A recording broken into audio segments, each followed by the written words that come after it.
जैसा कि आपको विदित है लेक्चर 18 में मैंने करा दी थी। अब मैं आपके सामने लेके आया हूँ 37 में चैप्टर आपको पता ही है, अंतर्गत करते चल रहा है। ठीक, पहले सबसे पहले क्वेश्चन पढ़ते हैं। क्या क्वेश्चन कहता है? एक समलंब के अंतर्गत जिसकी त्रिज्या की संलग्न भुजाएं 6 सेमी, 4 सेमी तथा विकर्ण 8 सेंटीमीटर है, एक वर्ग की रचना कीजिए। तो समलंब चतुर्भुज बनाने के लिए बच्चों विकर्ण हमें जरूर आवश्यकता होती है। भुजाएं संलग्न भुजाएं दे रखी हैं 6 और 4 सेंटीमीटर। तो सबसे पहले भुजा खींचनी होती है समलंब चतुर्भुज बनाने के लिए।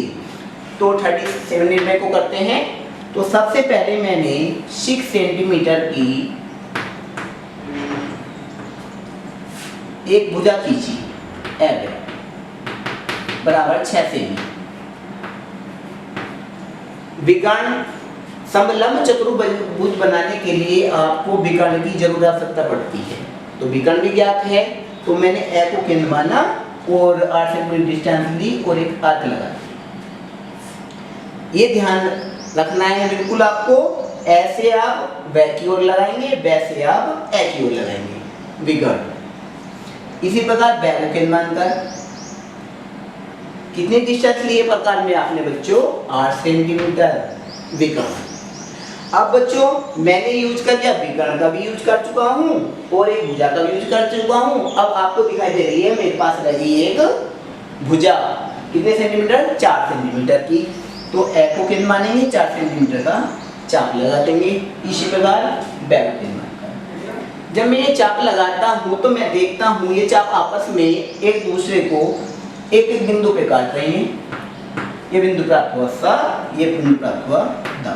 अब इनको आप मैच कर देंगे तो आप देखेंगे कि ये हमें क्या दिखाई दे रहे हैं बच्चों? कौन सी फिगर तैयार हो गई? समलंब चतुर्भुज। समलंब चतुर्भुज की डेफिनेशन आप पे आती है नहीं आती है? मैं आपको फिर भी क्लियर कर देता हूँ। ऐसी आकृति जिसकी आमने सामने की भुजाएं पैरेलल हो, समानांतर हो, ठीक, और बराबर ना हो, और वो संलग्न भुजाएं ए और ब से बराबर हो, वो होता है समलंब चतुर्भुज। ठीक, अब क्या करेंगे इसमें? आप ए पर या ब पर लंब डालें। जब मैं लंब डालता हूं तो आप देखते हैं ये आपकी दैर्घ्य रेखा को एक बिंदु पे काट रहा है। बिंदु प्राप्त हो मुझे ये ए को ये ऐसे डाल कर देंगे। ये बल की बच्चों एक भुजा ज्ञात हो जाती है। आप जानते हैं बल की चारों भुजाएं बराबर होती हैं।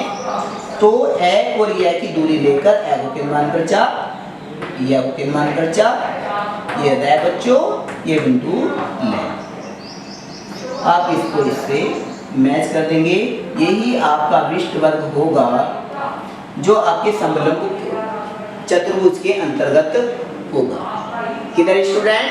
इसमें आपको नापे लिखने ना भूलें बच्चों। ऐसे इक्वल टू दैवे इक्वल टू 8 सेंटीमीटर। ए दे इक्वल टू वैसे इक्वल टू 4। ये आपकी 37 में कंप्लीट हो जाती है। अब अगला क्वेश्चन आता है आपका 38 में। 38 में को पढ़ते हैं सबसे पहले, उसके बाद करना शुरू करते हैं। 6 सेमी भुजा के एक समबाहु त्रिभुज एवरेस्ट के अंतर्गत एक समषष्ठभुज की रचना कीजिए। इस प्रकार कीजिए कि उसका शीर्ष कोण त्रिभुज की भुजाओं पर पड़े।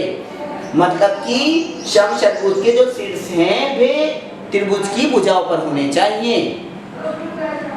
6 के 6 शीर्ष जो कि समषष्ठभुज है, षष्ठभुज 6। तो क्या करेंगे बच्चों? पहले दिया हुआ है 6 सेमी भुजा का समबाहु त्रिभुज। जो दिया होता है उसको कैसा बनाते हैं? लाइट बनाते हैं। एवे इक्वल टू 6 सेमी, यहाँ पे लिख देते हैं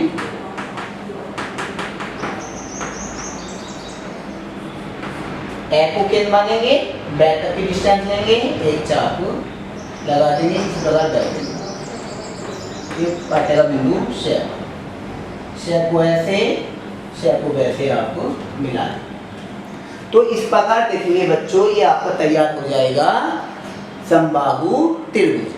समबाहु में सभी जानते हैं सम में समान और बाहु में भुजा, और त्रिभुज आप जानते हो अर्थात ऐसा त्रिभुज जिसकी तीनों भुजाएं समान होती हैं, त्रिकोण 60 डिग्री का होता है, समबाहु त्रिभुज कहलाता है। अब उसने कटरशन के लिए बोला है बच्चों कि शीर्ष कोण त्रिभुज की भुजा पर पड़ने चाहिए। तो क्या करेंगे बच्चों, इसमें आप एबा पर नीचे की ओर एक न्यून कोण बना लेंगे, कोई भी न्यून कोण, ये आप पे डिपेंड करता है। ए को केंद्र मानेंगे, 1 2 3 चाप लगाएंगे, 1 2 3 कोई भी डिस्टेंस से बराबर, बाद डिस्टेंस सेम हो जाना चाहिए। A one equal to A two equal to 2 3। अब 3 को वैसे आपको मिला देंगे। इसके पश्चात 3 और बै के समानांतर 2 से रेखा, इसके समानांतर 1 से रेखा, तो ये आपके एबे रेखा को, ठीक है, कितने बराबर भाग हो जाएंगे, 3 बराबर। ये इसलिए किया है बच्चों जिससे इसके बराबर भाग हो जाए 3 बराबर भाग, क्योंकि इसी विधि से हम एबे रेखा के 3 बराबर भाग कर सकते थे। तो ये बच्चों आपके 2 शीर्ष बिंदु आ गए, आपके कै और खे। कितने शीर्ष बिंदु आ गए, 2 शीर्ष बिंदु कै और खे। कै और खे की दूरी लेकर खे के मान पर एक चाप लगा देंगे, बिंदु प्राप्त हो जाएगा गै। खे को वैसे मिला दें, गै को केंद्र मानकर वैसे रेखा पर एक चाप लगा देंगे, ये बिंदु प्राप्त हो जाएगा आपका घ। इसी प्रकार घ को केंद्र मानकर अणे, इसी पर अणे को केंद्र मानकर चे, फिर आप चे को कैसे मिला देंगे। यही आपका अभिष्ट षष्ठभुज होगा, जिसका प्रत्येक कोण बाहुभुज मतलब समबाहु त्रिभुज की प्रत्येक भुजा पर पड़ेगा। देखो के एक कोण, खे 2 शीर्ष बिंदु हो गए, इसी प्रकार वैसे में 2 शीर्ष देखें, गै और घ, गै और घ, इसी प्रकार ऐसे पर देखें रे और चे। ये आपकी 38 यूनिट तक कंप्लीट हो जाती है। नेक्स्ट लेक्चर में आपको लेके आएंगे 39 और 49, इतने ये बात करते रहें।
Para